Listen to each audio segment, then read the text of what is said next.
Car finance compensation. Wednesday, the best day to go to IKEA. Have you got a teenager turning 16 and claim child benefit? New interest rates from your savings account and payday bills.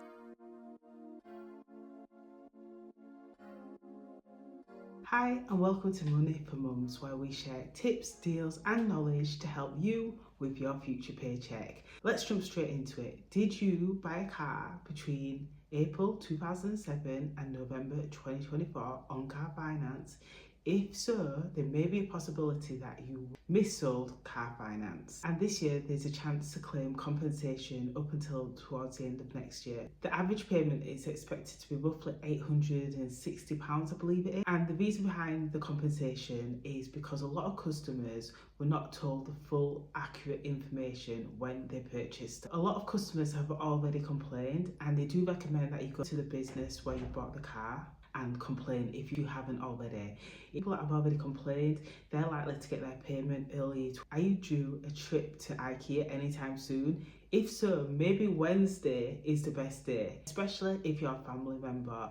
Right now, between 15th of April to the 24th of June, depending on your local IKEA, they have a deal where they've got Little Saturdays, and it's paying homage to the Swedish tradition where it's a little bit of a midweek break and it's just a chance to pause and enjoy time together. It's free to go and you can get 50% off meals, and there's an opportunity to play some games, especially if you've got a little one and you need a little something to do to keep them excited and entertained. Maybe this might be a shout. I remember when my kids were younger, I was always looking for little activities that were happening just to get us out of the house. Turning 16. Do you have a child that is turning 16 anytime soon? Getting that national insurance card? Although I don't think there's cards anymore. I think it's just literally maybe a paper. Let me know in the comments. But if you have a child that's turning 16 and they're staying in education, then you need to extend by the 31st of August. And there'll be lots of reminder letters that will be sent out over the next few weeks. So apparently the easiest way to do this is either through the HMRC app or on the government website.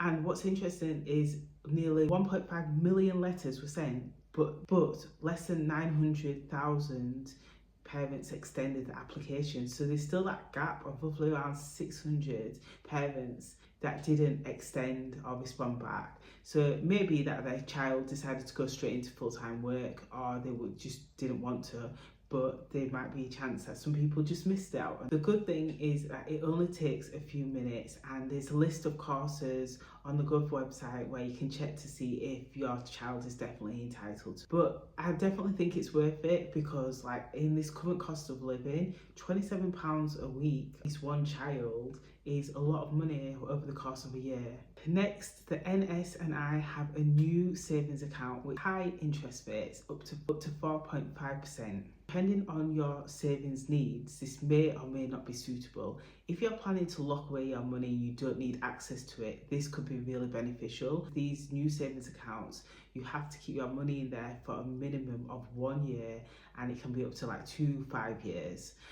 But to up this account, you need at least £500 to deposit into it. But the good thing about saving with the NS&I is that your money is generally protected. It's safe because it is a government-backed savings account. The other thing to bear in mind is, depending on how you want your interest to be paid, it can have some tax implications, so that is something that you would have to consider when opening this account. Finally, it's payday weekend. For years, I have tried so many different budgeting tips that have either helped me or made my finances worse.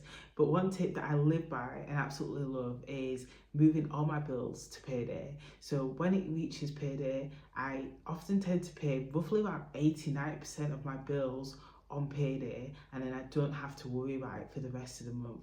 The reason why I love this is, one, I feel more in control of my finances. Two, it reduces the mental load. So the daughter's ballet payment come out, I paid my energy bill this month. And three, it just feels much more organised and streamlined and allows me to work towards other goals, such as saving and clearing debt. So yeah, definitely, if you can, what I found is it takes a little bit of an effort, but more time you can log into each of the providers' websites and just tweak the date, and then that way it's just set for the only time you may need to update it is if you decide to move to a different job and then payday is on another date. But anyway, Thank you once again for watching, and I'll be back tomorrow with some more money news. Thanks for watching. Bye.